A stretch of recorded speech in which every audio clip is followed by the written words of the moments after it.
Good morning, friends. Let us just become still for a moment.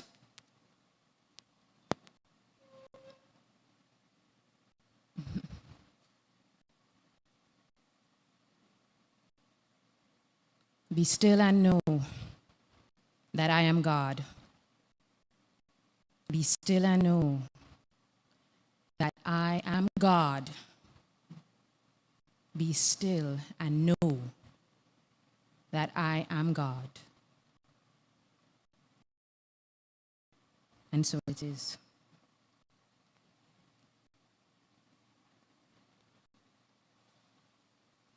Good morning, friends in Christ. That morning sounded a bit weak. I would say it sounded anemic. So let's try that again. Good morning, friends. That sounds better. You are alive, you're 6 feet above ground, and you need to be grateful for the life that you have. There are other people out there who would love to be in your seats right now, and they can't be. Let's not forget that. So today's message is entitled, Walking in the Light of God. It is instructive for us to review some of the verses from the Bible readings as a basis for this talk. John 1 verse 5 states, "This then is the message we have heard of him and declare unto you, that God is light, and in him is no darkness at all."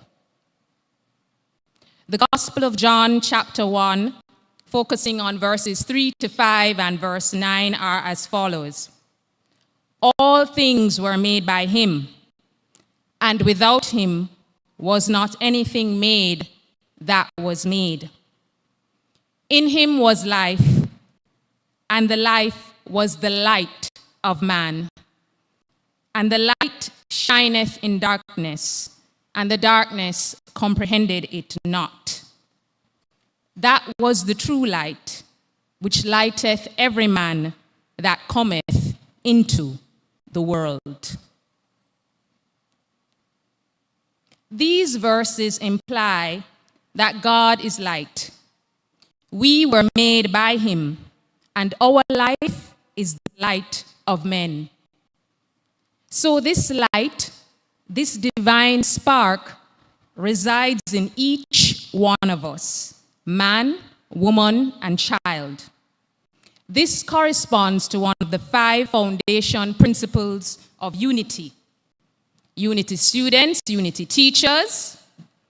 Can you let me know which principle this is known as? Anybody want to take a guess?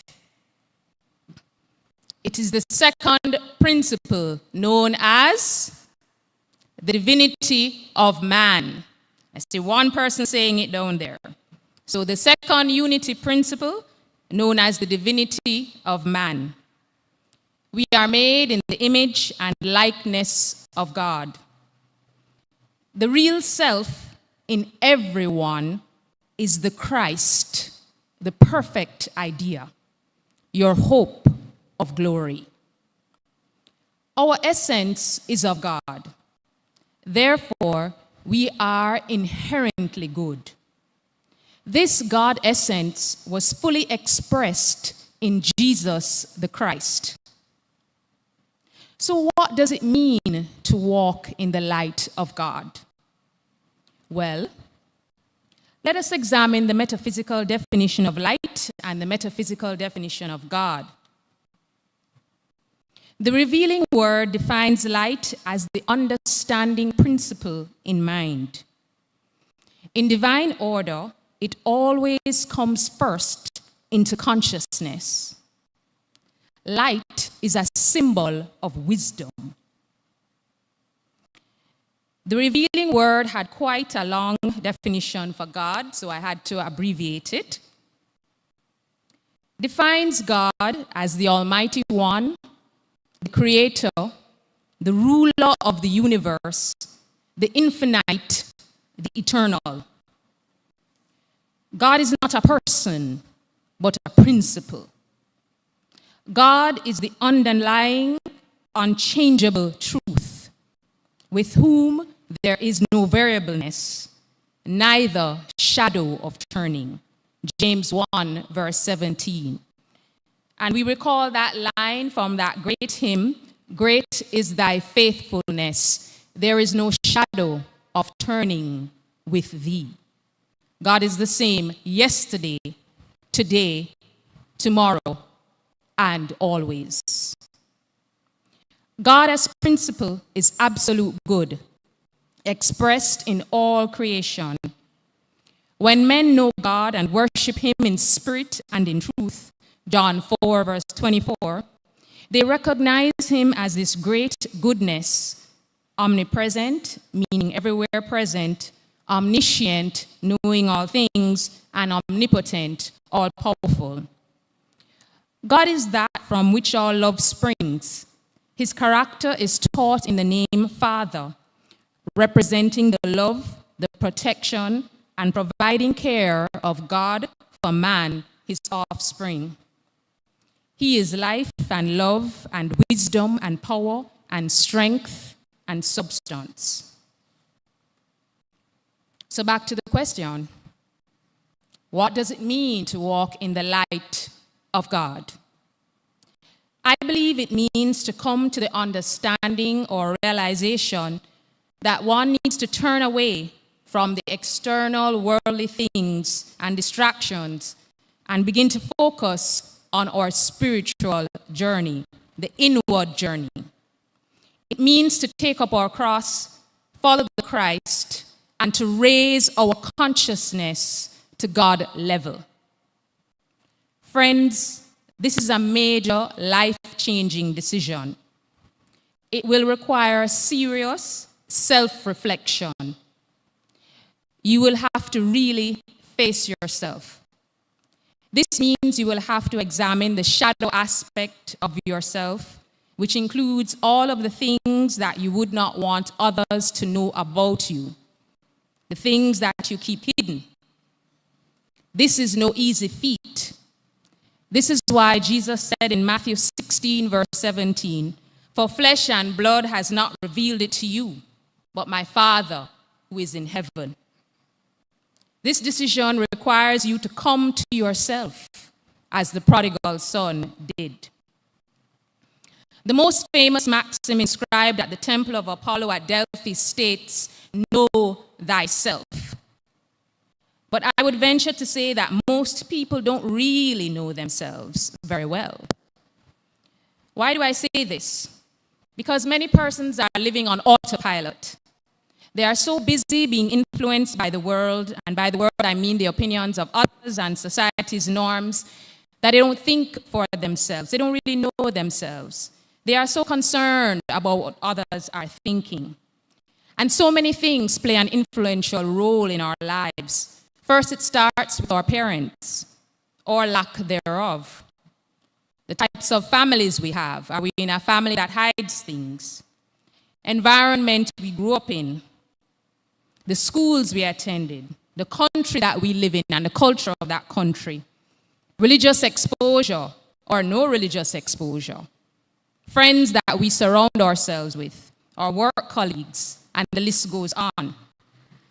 Not to mention in this day and age, we have so much social media, Instagram, TikTok, Snapchat, Facebook, LinkedIn, X, all these news stations vying for our attention. So many factors to contend with. Our lives are being bombarded by so many external stimuli and pressures. It's easy to get enveloped by the opinions of others.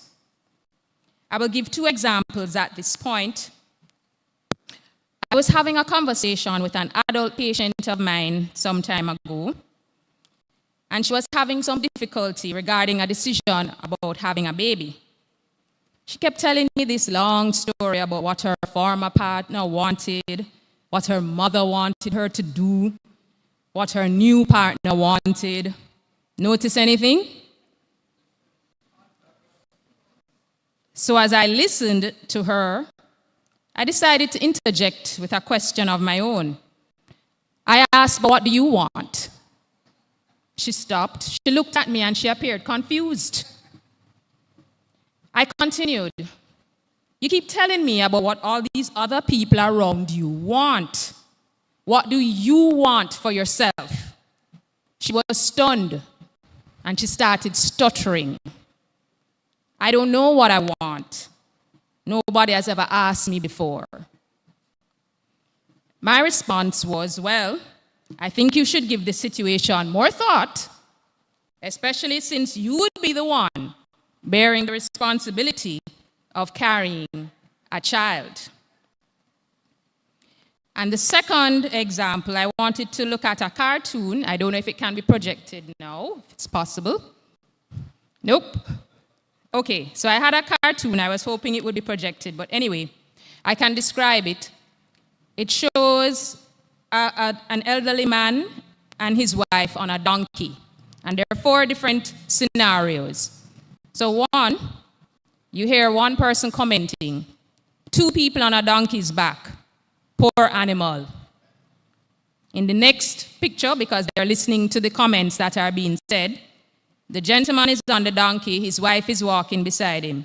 How cruel he is. He's letting his wife walk. In the third instant, the lady is on the donkey, now he is walking. How stupid he is by letting his wife take the ride alone. And then the last one, both of them are now walking beside the donkey. And hear the comment, fools, don't even know how to use the donkey. That is our society. You cannot possibly please everyone. And there will always be somebody who will be ready and willing to offer a critique. It may seem like a simple point, but examine your own life and see if there isn't any area of your life where you may be falling in that category of being influenced by others rather than making a decision for yourself. Back to the question, what does it mean, walking in the light of God?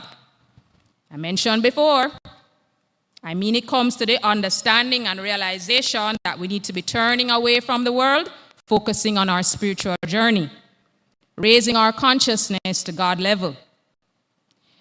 We often forget that we enter this world without material things, and we will exit in the same manner.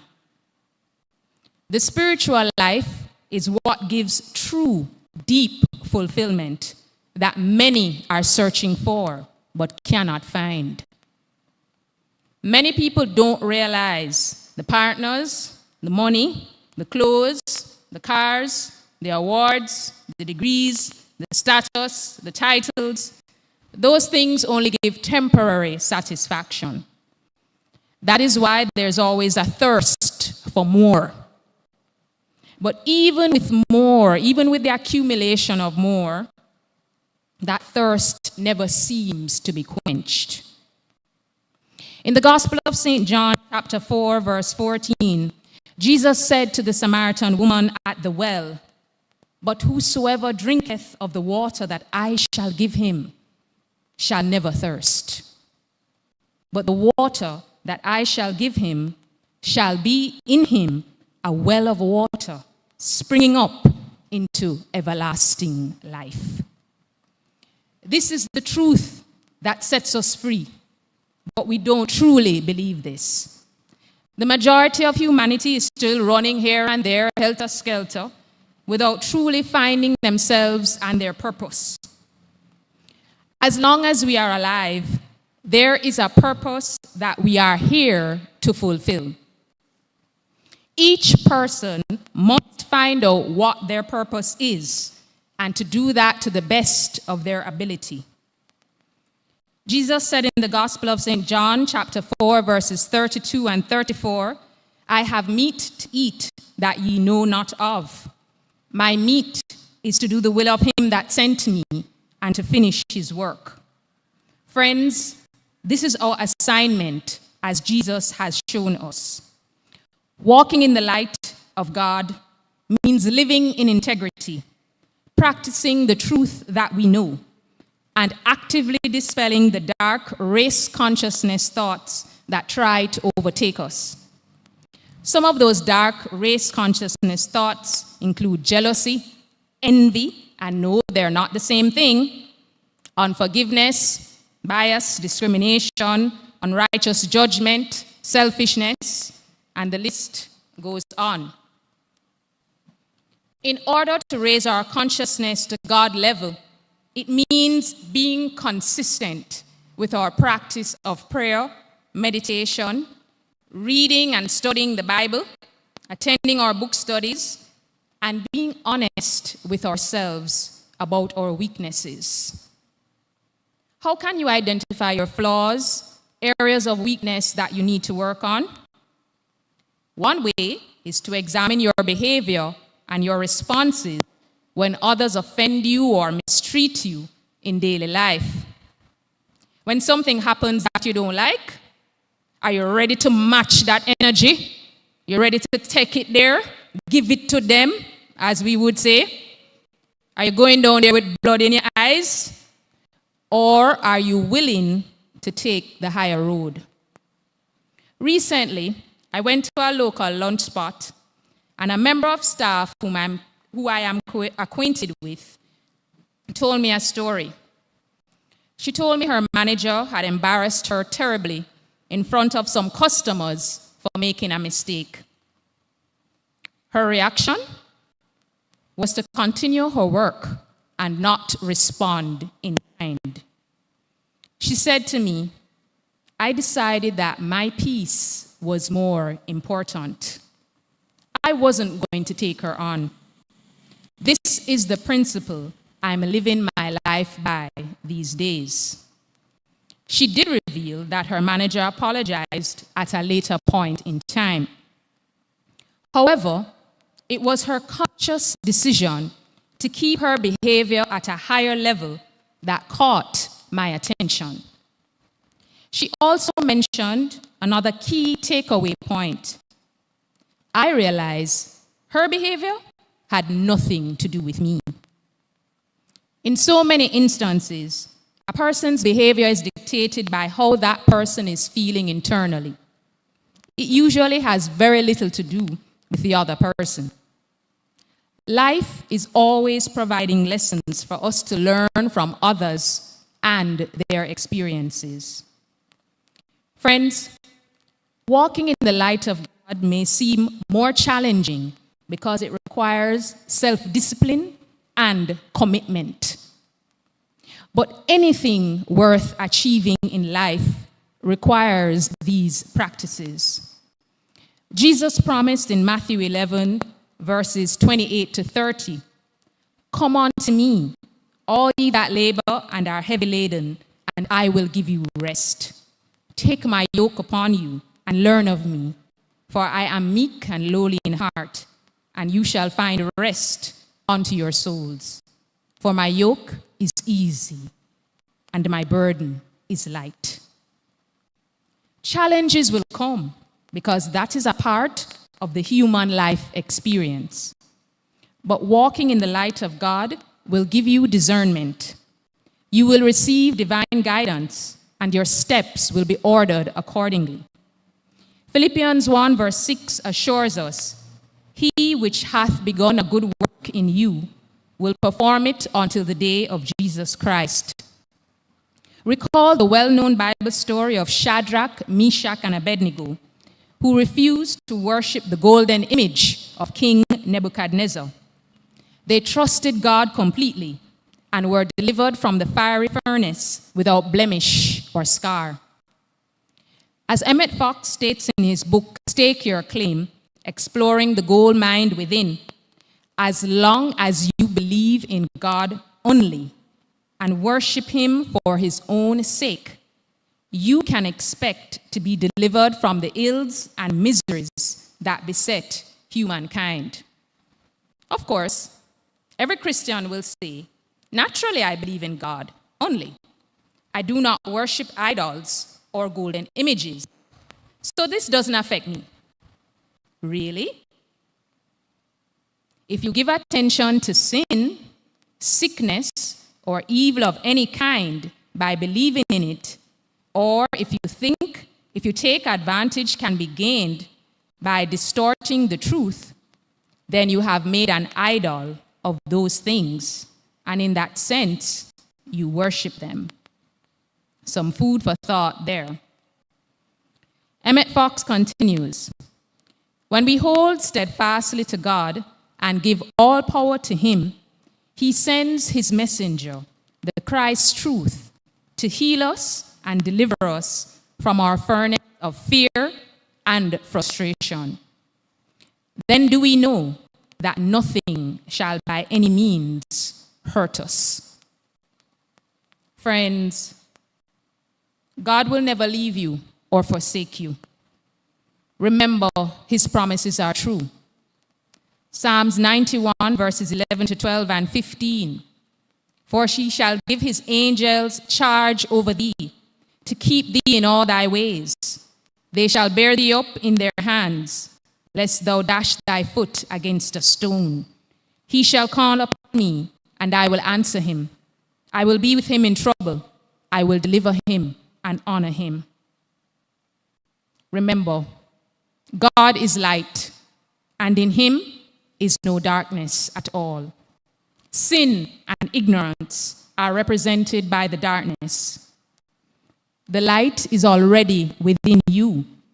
Your job is to allow the revealing of more of this light by ascending higher in consciousness.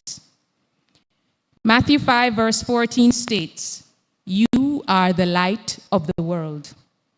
Let your light shine forth before men, so that they might glorify your Father which is in heaven. My final exhortation.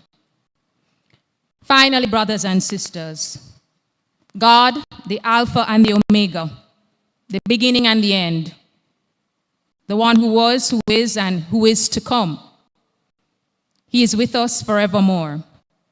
Keep walking in the light of God that never fails. It is so, it cannot be reversed, and so it is. Let the church say, Amen.